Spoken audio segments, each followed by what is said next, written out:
সবুজ প্রকৃতির মায়াবী রূপের কারণে শ্রীমঙ্গলের রয়েছে আলাদা পরিচিতি।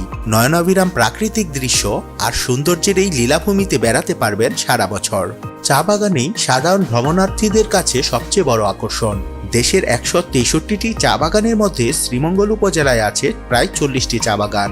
শুধু চা বাগান নয়, বিচিত্র এই শ্রীমঙ্গল ও তার আশেপাশে রয়েছে আরও অনেক দর্শনীয় স্থান।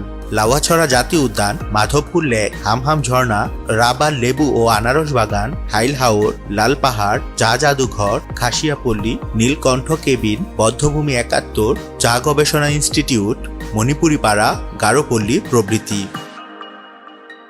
প্রকৃতির সান্নিধ্যে থাকার জন্য শ্রীমঙ্গলে রয়েছে বেশ কিছু ইকো ফ্রেন্ডলি রিসোর্ট। প্রাকৃতিক সৌন্দর্যকে ঠিক রেখে নাগরিক সব সুবিধা নিয়ে গড়ে উঠেছে এই রিসোর্টগুলো। পরিবার পরিজনের সাথে একান্ত সময় কাটানো কিংবা হানিমুনের জন্য বেছে নিতে পারেন শ্রীমঙ্গলের যে কোনো রিসোর্ট।